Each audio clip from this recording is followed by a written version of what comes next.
स्वतंत्रता प्राप्त करने के बाद भी अपने आज़ाद भारत में बहुत सारे ऐसे कांडों को छिपा दिया गया जिन पर पर्दा उठा पाना आज बहुत मुश्किल रहा है। उनमें से एक नाम सुभाष चंद्र बोस जी का भी है।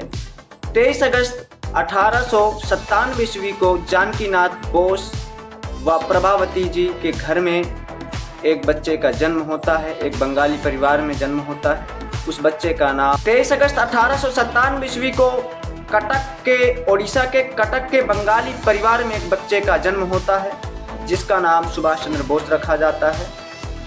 और इनके पिताजी का नाम जानकीनाथ बोस व माताजी का प्रभावती था।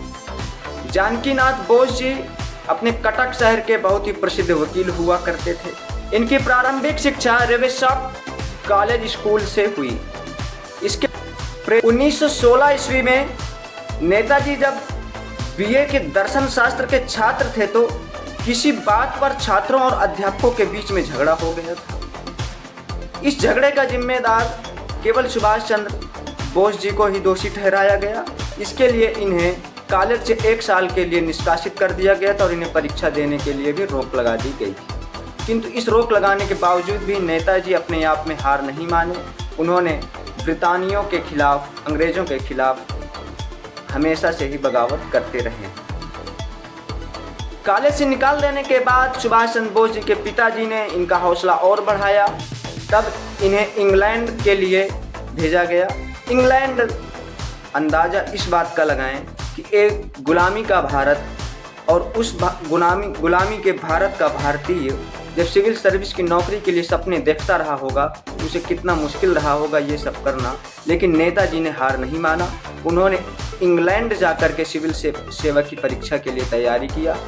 4 सालों का कोर्स उन्होंने केवल 7 माह में ही कंप्लीट कर लिया था और सन 1919 ईस्वी में उन्होंने सिविल सेवा की परीक्षा को शीर्ष स्थान प्राप्त कर लिया था। नेताजी ने बाद में जलियांवाला बाग हत्याकांड हो जाने से अपनी नौकरी को छोड़ दिया था और पूर्ण रूप से भारत को स्वतंत्र कराने के सपने देखने लगे।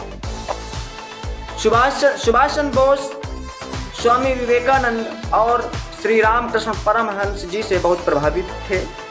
बाद में नेताजी ने अपनी एक जीवनी लिखने की सोची तो इन्हें एक टाइपिस्ट की आवश्यकता पड़ी। तो इनके एक मित्र ने एमनी सेंकल से इन्हें मिलवाया। नेताजी ने अपना प्रेम विवाह किया था और इनकी पत्नी का नाम एमनी सेंकल था। हालांकि एमनी सेंकल ने कभी भी अपने आप को ये जाहिर नहीं होने दिया कि वो सुभाष की पत्नी है। इतने साल बाद भी हम सबके मन में एक प्रश्न आज भी कहीं ना कहीं निकलता है कि आज़ादी के इतने साल बाद भी नेताजी की मौत का सारा सच अभी तक क्यों नहीं सामने आया। या तो सरकार असफल रही या तो सरकारें चाहती नहीं। एक रिपोर्ट के अनुसार 18 अगस्त 1945 ईस्वी को नेताजी की मृत्यु एक विमान दुर्घटना में हुई थी। लेकिन इस बात का खंडन मुखर्जी रिपोर्ट के अनुसार 18 अगस्त 1945 ईस्वी को कोई भी विमान दुर्घटना घटित नहीं हुई थी। यहाँ तक कि उस दिन कोई भी शव अस्पताल या पोस्टमार्टम के लिए भेजा नहीं गया। मुखर्जी रिपोर्ट के अध्यक्ष थे मनोज मुखर्जी जी और ये भारत के सर्वोच्च न्यायालय के सेवानिवृत्त न्यायाधीश हैं। और इस आयोग का गठन 1999 ईस्वी को सुभाष चंद्र बोस जी की मृत्यु के सारे सच खोलने के लिए इस आयोग का गठन किया गया था, जिन पर 7 वर्षों की कड़ी जांच पड़ताल के बाद मुखर्जी रिपोर्ट ने अपनी सारी जानकारी एकत्रित करने के पश्चात अपनी रिपोर्ट प्रस्तुत किया। इस रिपोर्ट के अनुसार नेताजी अब जीवित नहीं हैं, किंतु 18 अगस्त 1945 को वो किसी भी विमान दुर्घटना का शिकार नहीं हुए थे।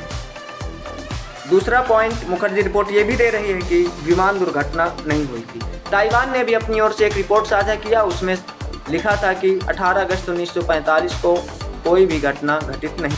टोक्यो में एक मंदिर है, रेनकोजो मंदिर। उस मंदिर में रखी गई सुभाष चंद्र बोस जी की अस्थियां, जो बताई गई कि ये सुभाष चंद्र बोस जी की अस्थियां हैं, उस बात का भी खंडन मुखर्जी रिपोर्ट करता रहा है और करता है।